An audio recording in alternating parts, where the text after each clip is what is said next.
Hi everyone, my name is Stigma. I am a prevention specialist here at LAHC, and I'm also part of the Act Drug-Free Community Coalition.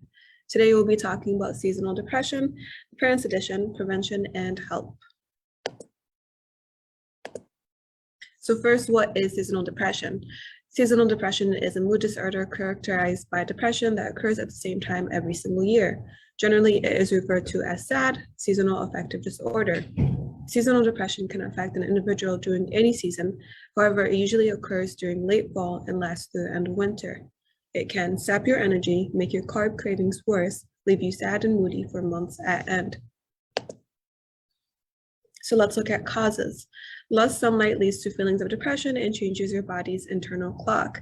Drops in certain internal levels happen because of lack of sunshine and short days. Then changes in seasons can distribute the balance of the body's level of melatonin, which plays a role in sleep patterns and mood. Symptoms: feeling depressed most of the day, nearly every single day, losing interest in activities you used to enjoy, having a hard time concentrating, feeling hopeless, worthless, or guilty, having problems sleeping, and having low energy. Usually this is self-diagnosable just because the symptoms can range to something that you can kind of see. However, if you do feel like your symptoms are severe, we do advise to see a doctor just to make sure. So how does seasonal depression affect parents? Unfortunately, with our community, we do see a misunderstanding regarding mental illness and mental health. So this is something that kind of falls under that. SAD usually starts during adulthood. The risk of SAD increases with age. It's rare in people under the age of 20. Women are affected much more often than men. SAD can affect parents, making them feel as if they aren't doing well enough as parents. It may also cause parents to act differently from how they usually act around their children. It's important to remember that as parents, you're still an individual with your own feelings, and it's completely okay to struggle. Let's look at your child's perspective. While having SAD as a parent, it's important to tell your child that you are never sad or not feeling well because of them. So please refrain from telling them it's because of them or their actions, because we both know it's not true. It is something that is kind of like under mental health, so it's not really because of your child. So it's just really important to remember that it's not your child's fault, and it's really important to remember that to not make them feel as if it's their fault. Your child may be confused or scared of their parent being sad, so always remember that they're still very young and will not be able to fully understand depression or SAD. You can always sit your child down and explain to them, with the seasons changing, you may feel down and not like yourself, but you will try your best for them and for yourself. Let's look at the stigma behind SAD. Many people do not understand depression or seasonal depression, so there is some judgment from others. It's important to remember that how others feel or think about you has more to do with how they think or feel about themselves than you. Your mental health and family is what matters most. And here we have a little graph. Up to 20% of Americans experience seasonal depression disorder or the milder symptoms of SAD. So 3 out of 4 sufferers are women. Symptoms include depression, anxiety, mood changes, and lethargy.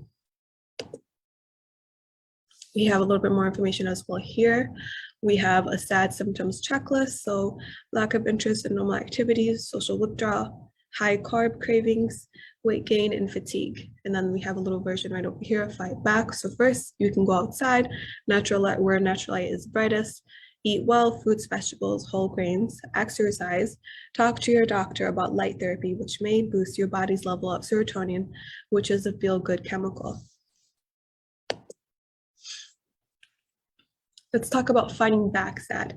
And we do have a couple of prevention techniques right here. So we have light therapy, diet, exercise, and talking to your doctor. Prevention.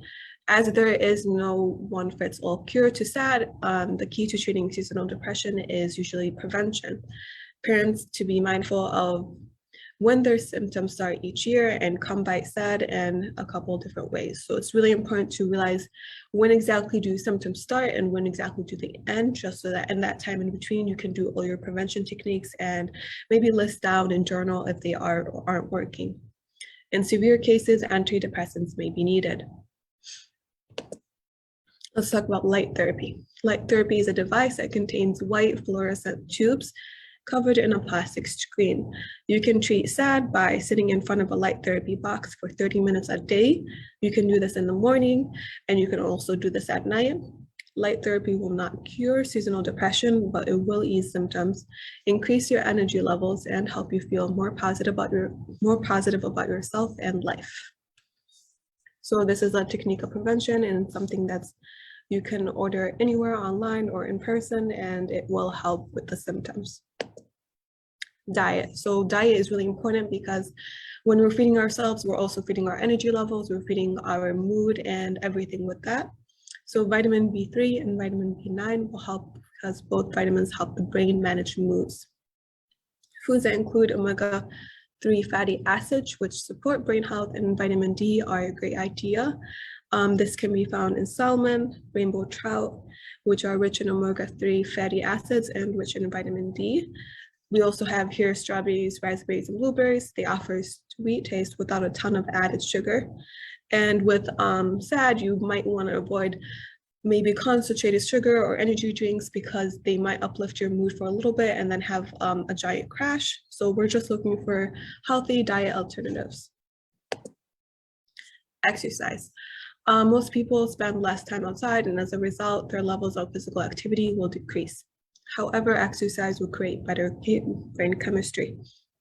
And I know sometimes with the snow and the cold weather, you might not want to do anything outside, but sometimes putting on a jacket and just taking a long walk or just taking a small walk will just help you feel a lot better because you're going to have all the air and the natural sunlight and just exercise as well. And if you feel like, okay, maybe I don't want to go outside, there's a lot of home activities you can do as well. There's a lot online about that. So finally, talk to your doctor if severe symptoms continue. With this in mind, sometimes we may want to self-diagnose ourselves. Maybe we don't want to feel as if like we're actually sick or we're dealing with anything. And it's just really, really, really important to remember that we do have doctors and we have people who are there to help us. And if it's severe symptoms where it's affecting you, your life, and your family, it's just really important to get a second opinion or even be able to be diagnosed as well. So let's talk about professional diagnosis. To help diagnose SAD, your doctor or mental health professional may do a thorough evaluation, which generally includes a physical exam, lab tests, and psychological evaluations as well. We're going to go in depth with each one. So with the physical exam, your doctor may do a physical exam and ask in-depth questions about your health. It's really important to be honest with the questions you receive. In some cases and causes, depression may be linked to an underlying physical health problem. Second, they do lab tests. For example, your doctor may do a blood test called a complete blood count, CBC, or test your thyroid to make sure it's functioning properly. And with thyroid issues does come usually depression and weight gain, and it may seem to have the same symptoms as SAD, so it's just really important to make sure it's not. Psychological evaluation. To check for signs of depression, your doctor or mental health professional asks for your symptoms, thoughts, feelings, and behavior patterns. You may fill out a questionnaire to help answer these questions, and this questionnaire usually goes under depression DSM-5, and with this, you're just able to evaluate how severe are the symptoms, how severe is the depression, is it something that prevention could help, or is it something that might need more medical attention, such as antidepressants. So how can you beat seasonal depression? First, exercise. A daily 30-minute walk may help prevent depression, so take a brisk stroll down a snowy path. And as annoying it may feel to kind of bundle up and have to leave the house, you will feel a lot better right after. Enjoy the sunlight. As little as 15 to 30 minutes of sunlight, best in the early morning, will go a long way towards elevating the winter blues. And get enough sleep. Sleep is really, really important. A lack of sleep can take a toll on your mood, so aim for 7 to 9 hours of sleep each night. And finally, adjust expectations. Don't let visions of perfection spoil everything. Learn that most things can be good enough, such as food, family, and friends. And with this, let's say you are suffering from SAD, it's just really, really important to remember you're going to have really good days and you're going to have really bad days. And as long as you're keeping track of maybe what's going on and what's happening and how can you kind of prevent having really low days and being able to beat that, that's just what's really important. It's not important to have a perfect life. It's just really important to find the good in everything, even as small as it may seem.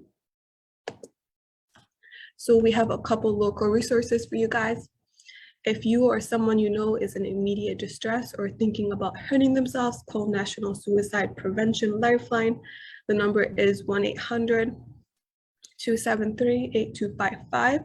There's also a crisis text line, text home, or 2741-741. So what you do is you text the word home to that number.